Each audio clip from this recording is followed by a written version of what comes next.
Hello, hello. It's Sunday, and you are listening to an all new episode of Center of the Sun. It's season 2 of your favorite culture, society, and science podcast. Thank you for listening.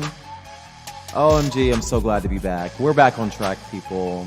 You are the best audience. Please tweet me at CentraSun21 on Twitter. I'm Devon. I'm your host. Have you ever seen The Matrix? I'm so tired of people talking about the damn Matrix because I can tell that literally no one's seen it because it's one of the best movies in the world and one of the best ideas that I've heard. But everyone likes to demonize the Matrix as this weird conspiracy theory ass motherfucking thing that we're a part of. But we're going to talk about what the Matrix was actually about because it's actually if you watched all 3 movies and watched them and understood them, then you wouldn't talk about the Matrix oh, we're trapped in this Matrix. I'm no, if we were trapped in a Matrix, then, and if it was based on the movie, and if that movie was based on a book, and that book was based on someone's idea of a dystopian future, then we would want the Matrix. But anyway, let me stop being crazy about it. I've always been obsessed with Keanu Reeves. I used to make my mom buy the pay-per-view version of The Matrix because I was too young to see it in theater, but my mom used to let me sit in front so back in the day when I guess it was customary to pick and choose, before DVR, it was customary to pick and choose who could have pay-per-view and who couldn't, on your cable box. So of course, we weren't allowed to see porn and shit, so we didn't have pay-per-view on that's when they had porn on cable. But back in my day, they used to watch anything. We used to watch porn through the static, though. If you looked closely on a static channel, you could see some titties, but I didn't care at the time. Anyway, but I used to sit on my mom's floor and watch The Matrix when it came out on pay-per-view. So I've always been obsessed with Keanu Reeves. He's so bae. I used to think he was so cute. And The Matrix Reloaded, I think there was a sex scene with him and that woman. I'm still obsessed with the side booty shot that I got, but it's fine. But did you know that oh shit, I keep hitting this mic. Did you know that movie idea was stolen from a black woman? I'm what else is new? So stupid. Oh my God. The New York Times is reporting that Trump is continuing to try to oppress trans people. Let me see what's going on. I mean, it's never ending. It never ends. He's just trying to win. And you're going to do that on the backs of literally the most vulnerable people in our population. And oh my God, this is horrible. So the New York Times reports today that the Trump administration is, quote, considering defining gender as a biological, immutable condition determined by genitalia at birth. The most dramatic move yet in a government's effort to roll back recognition and protections of trans people. What the heck? What? First of all, gender is a social construction. And it has nothing to do with your genitalia. What? Secondly, sex is a social construction, and it has nothing to do with your genitalia because it has everything to do with your genes. And your genes, oh my God, I'm not even getting into this. This is ridiculous. It's not that hard. It's really not that hard. Basically, it doesn't fucking matter what you believe. All you have to do is look at the fucking world, look at every other species of animal, and look at how many variations of that species there are. Any animal, just choose one and just look at all the different variations. Biodiversity is necessary for the perpetuation of our life and of our world. So any variation of anything related to our biology is good for us. So it doesn't matter what you believe, biodiversity is necessary for the perpetuation of our reality. So trying to deny people their right to exist, quoted by at Son of Baldwin on Twitter, denying humanity to people, that is truly evil. So get your president. That's it for society. I can't even deal with that shit. Like, what the fuck? I just have to take a moment to read this. I'm actually shocked. Sex means a person's status as male or female. No, it doesn't. There are people that are intersex. Like, there is a large subset of our population that are intersex. Google that shit. Here, let me just do it for you. So let's talk about gender as a social construction. Intersex. Let's just define what that means. Intersex people are born with any of several variations in sex characteristics, including chromosomes, gonads, sex hormones, or genitals that do not fit the typical definition of a male or female body. And that definition is a social construction. People, hello. So therefore, it is just a loose boundary upon which we base our reality. But it is not the gospel truth. What the fuck? It is, I'm not even gonna say it is what it is, because that's just ignorant. Like, that don't even make sense. Anyway, thank you, New York Times, for ruining my Sunday. I was going to nerd out on fucking the Matrix, but it is what it is. Today's episode will be about, we're going to continue on with last week's conversation. I'm reading a new book called The Elegant Universe by Brian Greene, some physicist, basically, that is going around and has been doing so for the last 10 years, just kind of going around and kind of unifying different theories, as they relate to the fundamental nature of our reality. So Albert Einstein, 100 years ago, he took his ass, he brought his ass around Europe to America, trying to figure out what the fuck is going on with the world. And I think he just was kind of like, he had access to some higher consciousness, but his ass was out here trying to figure out how the world fucking works. And apparently 100 years later, 2 years ago, 2016, his ass was right. We could prove his ass was right because we looked at two big ass, I don't know what the fuck it is, two big ass bodies, celestial bodies, galaxies or whatever the fuck. They interacted with each other for whatever reason, and basically we could observe and then measure and subsequently record data that supports Albert Einstein's theory that not only is the world not what we think the fuck it is, it's like a fabric. It's like, have you ever jumped on a trampoline or fallen off a trampoline? I remember I fell off a trampoline one time, and I just laid there with my breath knocked the fuck out of me.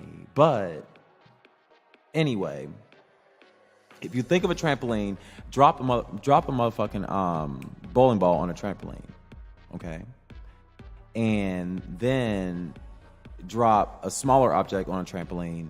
You'll see the effects of how gravity kind of pulls it down. But think of that.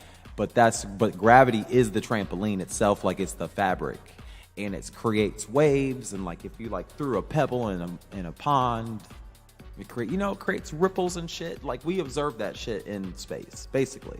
So basically, Einstein was right.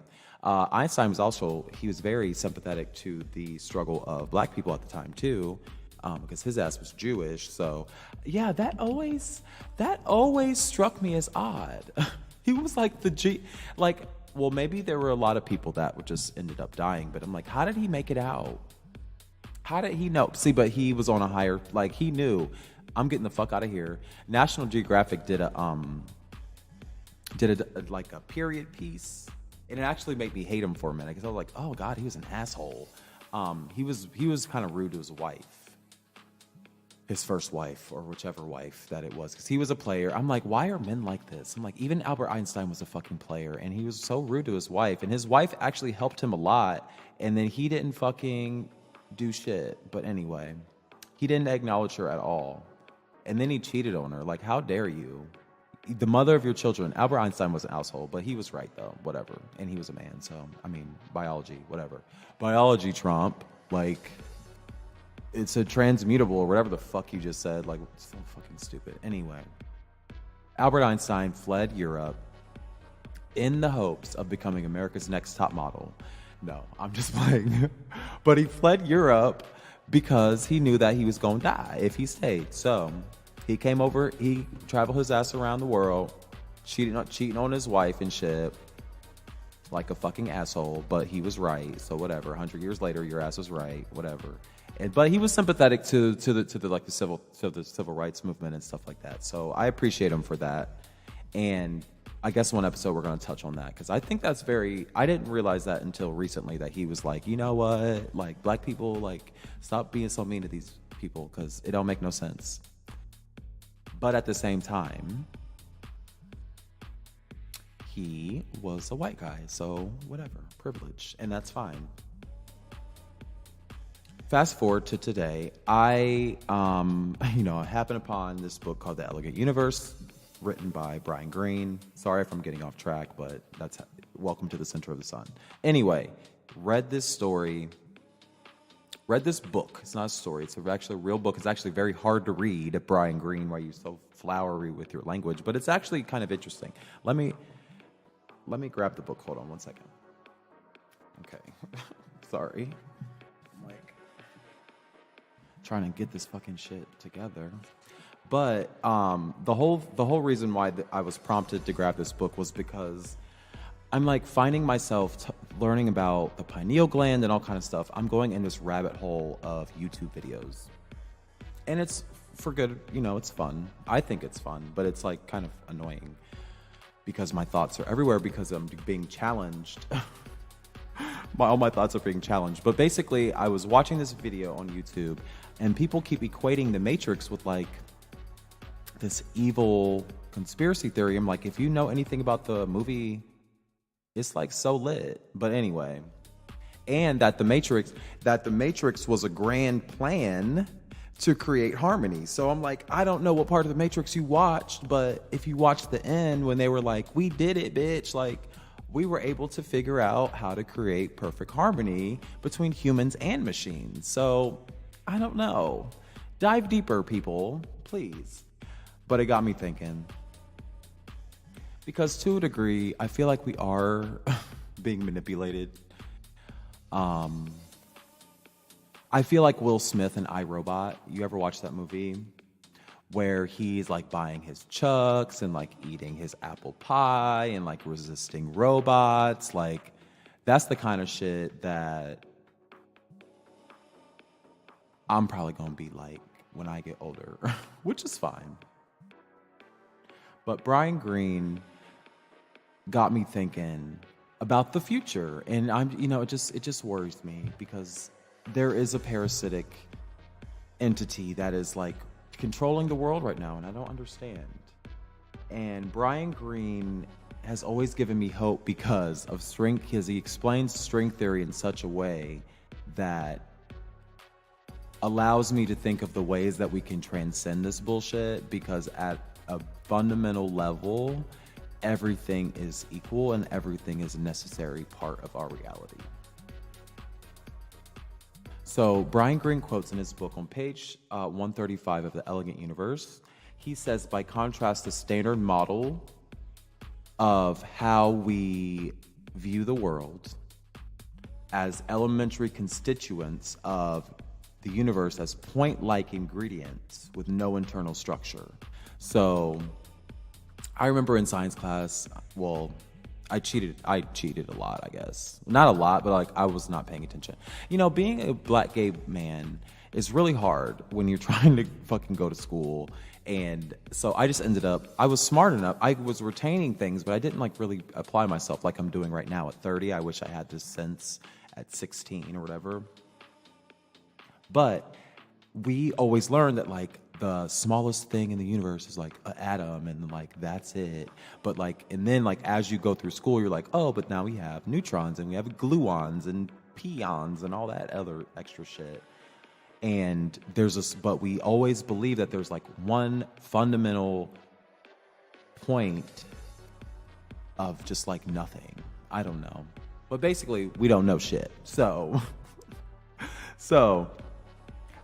he continues on to, and I quote, as powerful as this approach is, as we mentioned, essentially, every prediction about the microworld made by the Standard Model has been verified down to the billionth of a meter.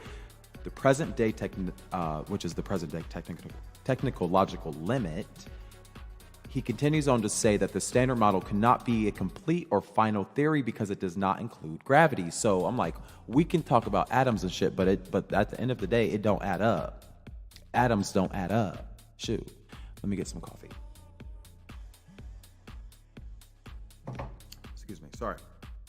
But at the end of the day, atoms and the science of atoms don't add up. So scientists have been searching for a while to unify all of these things. And so, what is string theory? String theory is a newer way, because I'm like, oh, gosh, yeah, these YouTube videos that I've been watching, I'm like, oh God, here we go. I'm challenging all of my beliefs because I just watched this video about everything is a lie. But I had to turn it off because I'm like, at the end of they're talking about white genocide. I'm like, white genocide where? Anyway, but I think it's valid to a degree. I think we are being divided on purpose. And maybe white people are being demonized, but that's your fucking problem. Because y'all perpetuate the shit and y'all roll in it. Anyway, what is string theory? Have you ever heard of string theory? We're in our science section if you didn't understand it. String theory, because I'm like, Trump has like really thrown me off, so we're just going to talk about something that's important. String theory, quote, offers a novel and profound modification to our theoretical description of the ultramicroscopic properties of the universe. I'm trying to read this like live, and I'm like, it's like kind of hard to read. So basically, let me say that again. It's a newer way of thinking about unifying all of the different theories that we think of. Point theory, thinking, if you think about things that are very, very small, that's one theory. And then another theory governs things that are very, very big. So string theory kind of like unifies all of those things. And actually very well too. And then it has implications for like everyday life, because then you start realizing that this shit don't even matter. It don't matter. And last episode, I explained that I wanted this show to be an outlet and a tool for you to start accepting the parts of yourself that are lying dormant, because at the end of the day, we're going to talk about how we all fundamentally are the same. All things in the universe fundamentally are the same. So Brian Greene continues to explain that if we altered Einstein's theories that he came up with 100 years ago, his theories about how space and time are like a trampoline, and there's ripples and there's fabrics and there's basically some new shit we didn't ever realize. That if we modified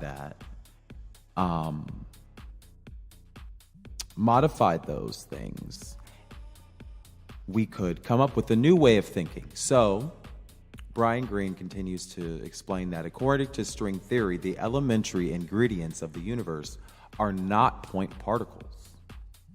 So they're not these small little like dumbass parts of the world that like just like it's infinity. So there is no such thing as a point particle. There is no one singular thing. Well, to our knowledge. So rather, they are tiny, one-dimensional filaments, somewhat like infinitely thin rubber bands, vibrating to and fro. But don't let the name fool you, he continues on to say. Unlike an ordinary piece of string, which is itself composed of molecules and atoms, the strings of string theory are purported to lie rather, deep within the heart of matter. The theory proposes that they are ultra-microscopic ingredients, making up the particles out of which atoms themselves are made. The strings of string theory are so small on average, they are about as long as a Planck length. And a Planck length is like, oh God, it's all these concepts. Is basically my understanding of a Planck length is like our glimpse of reality. So like the field, like in our dimension, like we are only allowed to see so much. And we know there are other dimensions. The Planck length is like that field of view. But don't quote me. And because of the size of the strings, it looks like a point-like structure. So so for our Planck length, like it looks, because we can't see anything smaller than our Planck length, it looks like a point. Like it looks like it just stops at a point, but no, there's other dimensions and shit, and we can't see it because we're humans. Like we're biological, and biodiversity allows us to continue evolving as a species. I'm like, Trump, oh my God, when will you die? When do you die? I don't even wish death on people, but I'm wishing death on you because you're wishing death on a lot of innocent people right now by saying some dumbass shit. So denying someone's right to exist will also deny your right to exist. Anyway, string theory is this weird ass theory, but it actually is probably true. And I encourage you to dive a little bit deeper.